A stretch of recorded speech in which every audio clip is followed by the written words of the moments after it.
Bonjour à tous. Alors, ça peut arriver, ça m'est arrivé qu'on me pose la question, donne-moi une preuve que Dieu existe. Alors, c'est le genre de question qui fait que je mets la casquette parce que euh, d'abord, c'est compliqué. Pourquoi? Parce que le mot preuve, il pourrait faire croire que si la preuve que je te donne elle est bonne, ou la preuve elle est pas bonne, ou la preuve elle te touche, ou la preuve elle te touche pas, ou la preuve tu la comprends, etc. C'est-à-dire que c'est la preuve qui va donner raison ou non. Comme dans la science, on a prouvé que la Terre est ronde, mais puis si demain on prouve qu'elle est carrée, pour l'instant, voilà. Donc prouver l'existence de Dieu, c'est petit par rapport à Dieu. C'est que Dieu, il existe, point.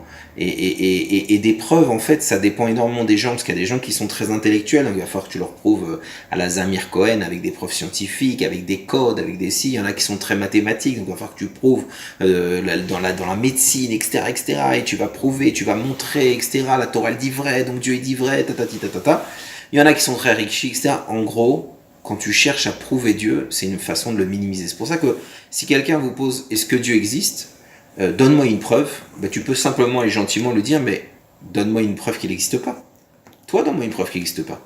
Parce que souvent aussi, c'est quelque chose qui m'a souvent fait rire, c'est que souvent la preuve que Dieu existe, c'est en réalité ou que toi tu veux vivre plus, donc Dieu il te dérange, donc c'est l'ego, ou en fait que tu as peur de donner du sens à ta vie. Et en réalité, je pense que quand quelqu'un, et c'est ce qu'a fait Abraham Avinu, et n'importe qui, quand quelqu'un il veut exister vraiment, et il aime la vie, et il veut ressentir la vie à un moment donné, en fait, de lui-même, par son intellectuel, par son intellect, par ses rencontres, par ses sentiments, par plein de choses, en fin de compte, par la recherche de sa propre vie, il va prouver que son existence prouve qu'il y a un existant, un créateur.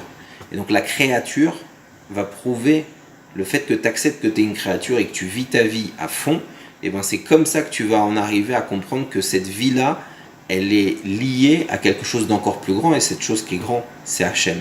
Donc encore une fois, je pense que la plus belle preuve d'existence de Dieu, c'est chacun de nous.